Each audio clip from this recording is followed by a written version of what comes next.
Oui, madame la baronne. Ben oui, un géniteur, c'est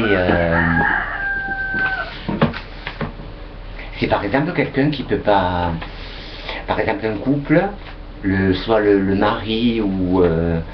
comment dire, ou la dame, ils sont stériles, ils font appel à un géniteur. Voilà. Ils font appel à un géniteur. Mais le couple, si vous voulez, il est consentant. Les deux couples, l'homme et la femme qui est mariés, ils sont consentants. C'est un accord, parce que ces deux personnes s'aiment, elles s'aiment, ces deux personnes, et ils désirent avoir un enfant. Mais l'enfant du géniteur et du mari à la dame qui veut cet enfant-là est d'accord. Voilà. Donc, comment dire, l'enfant, si vous voulez, il est comme s'il était du mari de la dame qui est stérile, quoi. C'est comme s'il était de son vrai mari. Voilà. Mais seulement quand il y a un géniteur comme ça, il faut que les deux pères soient présents, quoi. Il faut qu'ils soient présents, les deux pères. Voilà. Parce que ça serait pas bien que le géniteur ne voyait pas du tout son enfant. L'autre père, c'est un père aussi, parce que c'est un lien qui est passé entre l'homme et la femme et le géniteur. Enfin, les deux pères, quoi. Voilà. C'est un accord qui est passé, c'est fait avec le cœur. Voilà. Les choses, elles sont faites avec le cœur. Voilà.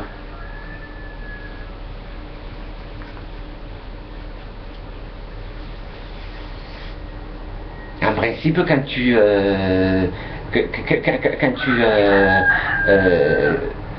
t'as un enfant avec quelqu'un, c'est que tu aimes la personne, autrement tu fais pas d'enfant. Voilà. C'est la logique.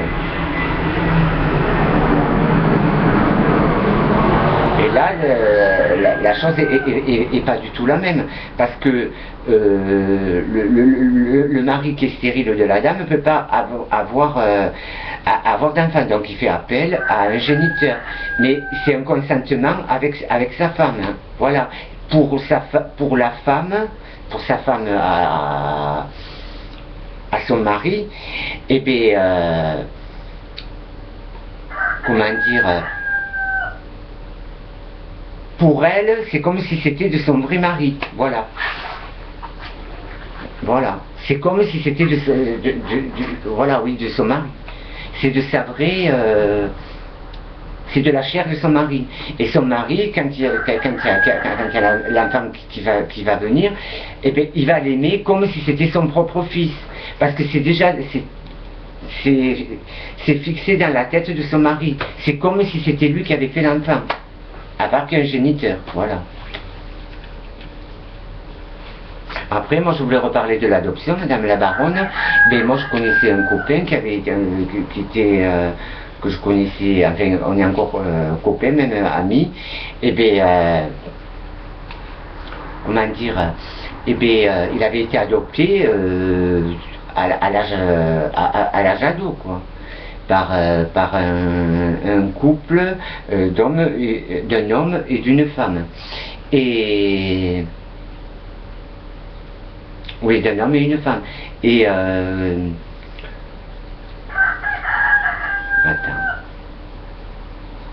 Oui, d'un homme et une femme. Mais moi, quand je voyais mon copain, et quand j'allais chez ses parents, parce que c'était comme si c'était ses vrais parents, vis-à-vis du père et de la mère, c'était vraiment, il y avait que lui, on aurait dit le bon Dieu. Il n'y avait que leur fils qui comptait, et c'était un fils adoptif. Mais seulement, c'était comme si c'était sorti de leur chair. Comme tous les deux étaient stériles, ils n'avaient pas pu avoir d'enfants, donc... c'était le bon Dieu. Et à moi, chaque fois que j'y allais, il voyait que j'avais cette reconnaissance, il ressentait que je voyais pas un enfant adoptif, que je voyais un vrai fils de l'homme et de la femme. Voilà. Et non une adoption. Parce que comme le couple était lié avec l'enfant, on ne pouvait pas imaginer que, comment dire, qu'il y avait eu une adoption. Et tout ce qu'il pouvait faire pour le rendre heureux, il le faisait.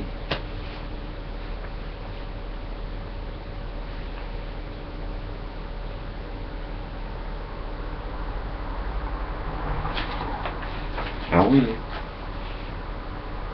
Et à moi, il m'avait adopté. Parce qu'il m'aimait, ces gens-là. À moi aussi. Et bien, ils ressentaient l'amour que je leur portais, de reconnaissance d'aimer leur propre enfant adopté, quoi. Adoptif. C'était leur chair. C'était comme si c'était sorti de leur tripe, quoi. Voilà. Ou du ventre de la dame, ou des tripes du père, quoi.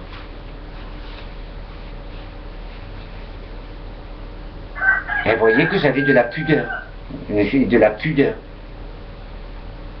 Et c'était une belle famille. C'était une belle famille.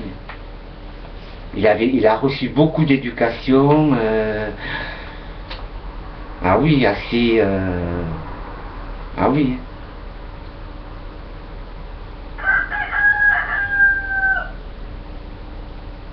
Et les parents, si vous voulez, ils étaient passionnés par moi. De me voir tout l'amour que je pouvais porter sur le couple en les regardant. Voilà, parce que moi je les regardais parce que c'était très joli. Voilà.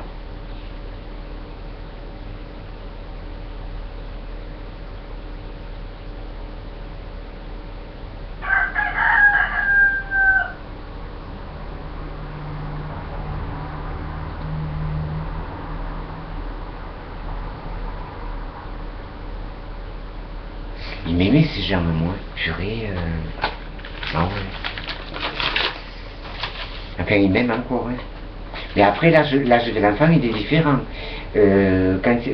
Comment dire, quand c'est un enfant, ado, bon, il est aimé pareil, parce que si le couple ne peut pas avoir d'enfant, il est aimé pareil. Il est aimé pareil. Parce que comment dire, c'est un désir de vouloir un enfant, quoi. Voilà. Donc il aimait pareil. Mais après, quand c'est un couple, comment dire, qui prend, qui fait une demande d'adoption, quoi. Qui fait une demande d'adoption, ça prend du temps. Donc le couple qui peut pas avoir d'enfant, ça met 5-6 mois, quoi, avant d'avoir, ou peut-être même un peu plus, 2 ou 3 ans, le temps que les démarches se fassent et tout. Mais déjà, ces gens, ils sont prêts dans leur tête. C'est comme si c'était la dame qui avait accouché de l'enfant, quoi. Elle va chercher son vrai enfant. Voilà. Mais c'est un enfant en bas âge, quoi. C'est pas un ado comme le copain que je connais, quoi. Et aux copains là que je connais, ces parents-là lui ont apporté des vraies valeurs, quoi. Des valeurs ah ouais, vraiment des bonnes valeurs.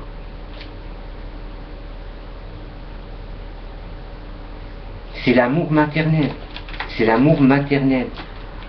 Voilà. Moi, mon copain, l'ami, eh bien, il a été adopté, mais c'était de l'amour maternel. Voilà, c'était de l'amour maternel. Et pourtant, il avait 15 ans. Bon, c'est un peu grand, ça c'est comme quand on adopte un animal, un chiot, il vaut mieux le prendre quand il est là 1 mois ou 2 mois que le prendre adulte, voilà, parce qu'on peut lui donner une certaine éducation. Mais là, par rapport à l'humain, c'est pas du tout pareil, parce que là, il avait une quinzaine d'années, mais c'était un ado, mais ils lui ont apporté beaucoup de valeur, parce qu'il était dans un orphelinat. Voilà. L'amour maternel, ils l'ont apporté. Et pour ces parents-là, et pour le fils, c'était un dieu. Il n'y avait que leur fils, où il est mon fils, où il est mon fils. C'est... Ah oui. Et ils voyaient que j'étais passionné de les voir faire. Parce que c'est des choses qui sont belles. Voilà. Et après, quand c'est un enfant en bas âge, c'est pas pareil qu'un enfant il a 2-3 ans, c'est pas pareil. Parce que là, c'est le départ de la vie que les parents donnent à l'enfant, pour le faire grandir. Voilà.